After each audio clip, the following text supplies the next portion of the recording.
भारत के सबसे ज्यादा जीने वाले इंसान। नंबर 5, स्वामी शिवानंद। भारत के 125 साल के बुजुर्ग जिन्हें अभी हाल ही में पद्मश्री अवार्ड दिया गया था। इनका नाम स्वामी शिवानंद है और इनका जन्म 8 अगस्त 1869 को हुआ था। न्यूज में आए तो लोगों ने पता करने की कोशिश की कि आखिर इनकी लंबी जिंदगी का राज क्या है, जो कि अभी 125 साल के हैं और पूरी तरह से हेल्दी है। तब उन्होंने बताया कि उनके डेली रूटीन की वजह से लंबी और हेल्थी जिंदगी जी रहे हैं और डेली वॉक से 2 घंटे योग करते हैं। वह खाने में ज्यादा मसाले वगैरह भी नहीं खाते। नंबर 4, तपस्वी जी महाराज। इनका जन्म 1770 में हुआ था और मृत्यु 1856 में हुई थी। ये 186 सालों तक जीवित रहे थे। पटियाला के राजकुमार के रूप में जन्मे। जहां इनका जन्म हुआ वो किसी राजशाही महलों से कम नहीं था।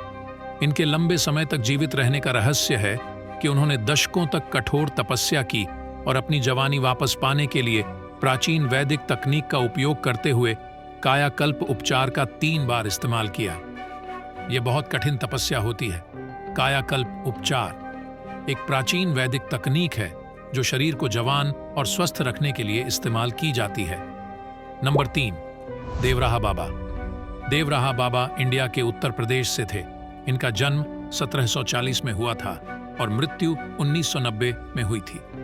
ये कुल 250 सालों तक जीवित रहे थे और इन्होंने बहुत अलौकिक सिद्धियां प्राप्त करी थी। कहा जाता है कि ये बाबा बहुत चमत्कारी थे। इनका आशीर्वाद लेने बहुत बड़े लोग आते थे। देश के पहले प्रधानमंत्री जवाहरलाल नेहरू, राजीव गांधी से लेकर अटल बिहारी वाजपेयी भी आ चुके हैं। नंबर 2, महाष्टामुरासी।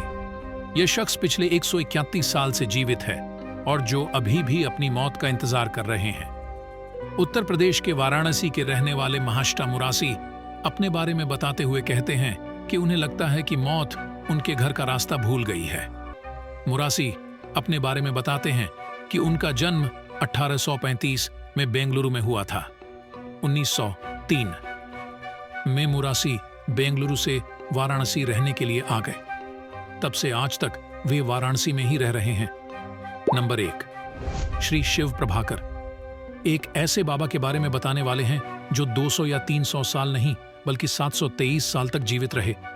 हम बात कर रहे हैं श्री शिव प्रभाकर सिद्ध योगी जी की, जिनका जन्म 1263 में काबुल मारा में हुआ था और महज 9 वर्ष की आयु से ही उन्होंने गुफाओं में ध्यान लगाना शुरू कर दिया और इतनी सिद्धि हासिल कर ली कि वे लोगों के भविष्य से लेकर वह क्या सोच रहे हैं सब बता देते थे।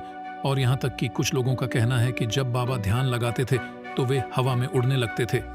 अपने 723 साल के जीवन काल में उन्होंने अपने शरीर रूप को 17 बार बदला था। उनके पास इतनी ज्यादा सिद्धियां थीं कि दक्षिण भारत के 18 सिद्ध योगी में गिने जाते थे।